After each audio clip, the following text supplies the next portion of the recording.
अमन तो बिल्कुल चौंक सा गया था। मैंने तो बाबा को कुछ नहीं बताया। बाबा को ये कैसे पता चल गया कि मैं रास्ता भटक गया हूं? कहीं ये कोई दैवी कृपा तो नहीं?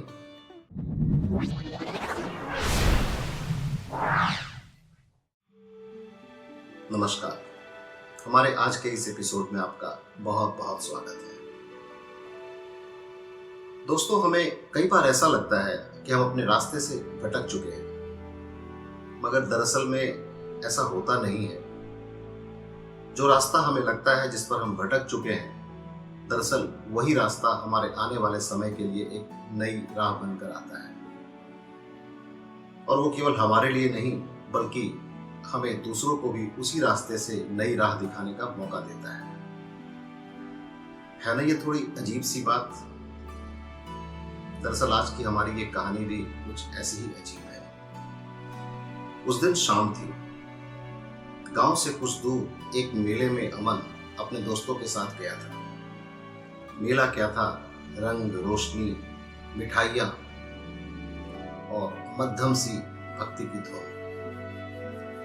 शाम गहराने लगी थी और उसके सारे दोस्त धीरे धीरे अपने रास्ते को चल दिए थे। अमन भी अब मेला छोड़ने लगा था, लेकिन कुछ दूर चला तो उसे ये लगा ये तो उसका वो रास्ता है ही नहीं। दरअसल वो अपने रास्ते से भटक चुका था।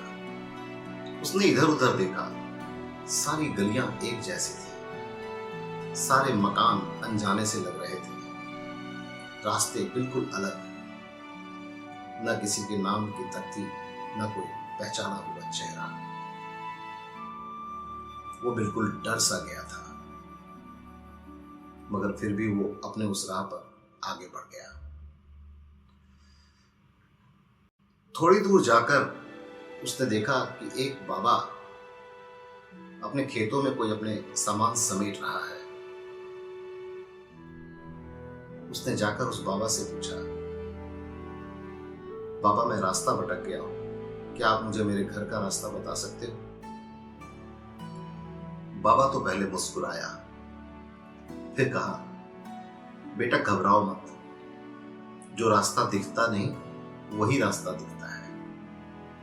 बस तुम्हें उस पर आगे बढ़ने की जरूरत होती है। तू बस हिम्मत मत हारना, तू चलता चल।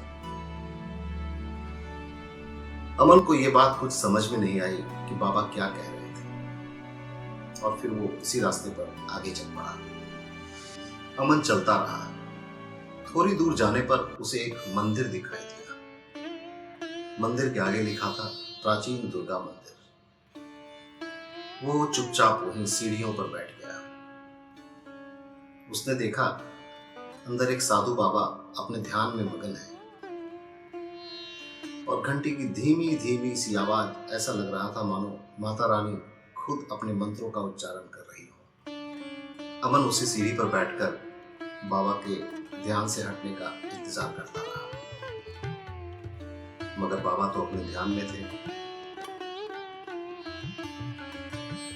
एकदम से जब बाबा का ध्यान टूटा, उनकी आंखें खुली, तो उन्होंने कहा, बेटा तू जिस रास्ते पर है वही रास्ता सही है, तू बस आगे बढ़।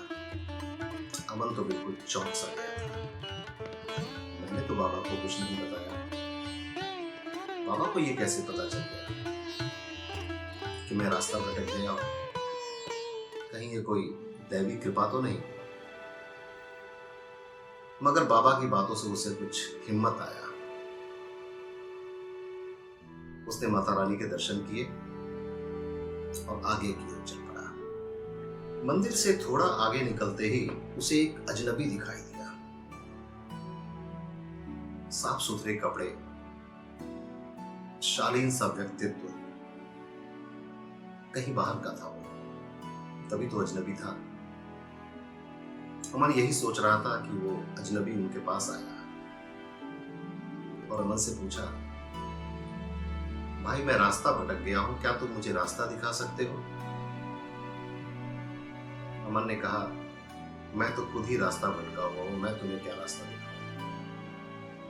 उस अजनबी ने कहा, मुझे इस बगल के गांव में दिनेश मिश्रा जी के घर तक जाना है। अगर तुम्हें रास्ता मालूम हो तो बताओ। अमन ने कहा, देखिए मैं आपको पहले भी कह चुका हूं, मैं खुद रास्ता भटका हुआ हूं, मैं आपको कैसे रास्ता दूं। फिर उस अजनबी ने कहा, चलो कोई बात नहीं, तुम मुझे दिनेश मिश्रा जी के घर का पता अगर नहीं बता सकते हो तो ये तो तुम्हें मालूम होगा, वहां पर एक उसी गांव में एक शर्मा जी रहते हैं जो शिक्षक हैं। मुझे वहां तक का रास्ता तो मालूम है, वहां के बाद अगर तुम मुझे रास्ता बता दो तो बड़ी मेहरबानी होगी। अमन ने ये बात सुनी और वो बिल्कुल चौंक पड़ा। शर्मा जी जो शिक्षक हैं, आपको उनके घर का पता मालूम है? अजनबी ने कहा, हाँ बिल्कुल। अमन ने कहा, वो जो शिक्षक जिनकी आप बात कर रहे हैं, शर्मा जी, दरअसल वो मेरे पिताजी हैं। अमन को तो ऐसा लगा जैसे कि मुझे साक्षात भगवान मिल गए हो। उसने छूटते ही कहा, कोई बात नहीं, आप मुझे शर्मा जी शिक्षक के घर तक पहुंचा दीजिए, वही मेरे पिताजी हैं। मैं अपने घर तक पहुंच जाऊंगा और फिर वहां से मैं आपको रास्ता बता दूंगा। अमन उस अजनबी के साथ आगे की ओर चल पड़ा। थोड़ी ही दूर में वो अपने घर पहुंच चुका था। अमन जब अपने घर पहुंचा तो उसकी मां ने उसे गले लगा लिया। अमन की आंखों में आंसू थे, डर के नहीं बल्कि माता रानी के आशीर्वाद के। अमन ने सर झुकाया और दीवार पर टंगी माता रानी की तस्वीर को प्रणाम किया। हे माता, आज आपने मुझे अपने घर पहुंचा दिया। शायद वो बाबा, उस मंदिर वाले बाबा ने मुझे सही ही कहा और आज मैं आपकी कृपा से अपने घर पहुंच गया। दोस्तों, नवरात्र का मतलब सिर्फ पूजा पाठ या व्रत त्योहार ही नहीं, बल्कि इसका असली अर्थ है विश्वास। जब हमें लगता है कि हम गहराई में डूब रहे हैं तो माता रानी ही हमें रास्ता दिखलाती है और हमारे जरिए ही दूसरों का रास्ता बनाती है। इसीलिए कभी भी ऐसा लगे कि तुम रास्ता भटक रहे हो तो दरअसल तुम भटक नहीं रहे होते हो, बस ऊपर वाले पर, माता रानी पर विश्वास रखो। उसने तुम्हारे लिए कोई और रास्ता तय किया है। हो सकता है कि जो रास्ता तुम्हें भटकाता हुआ दिख रहा हो वो आने वाले सुनहरे भविष्य की ओर ले जाने वाला एक जरिया मात्र हो। इसीलिए कभी भी अपने रास्ते से भटको नहीं, और अगर लगे कि तुम भटक रहे हो तो माता रानी पर विश्वास रखो। जय माता दी। अगर ये कहानी आपकी दिल को छू गई हो तो कमेंट बॉक्स में एक बार जय माता दी जरूर लिख दीजिए। धन्यवाद।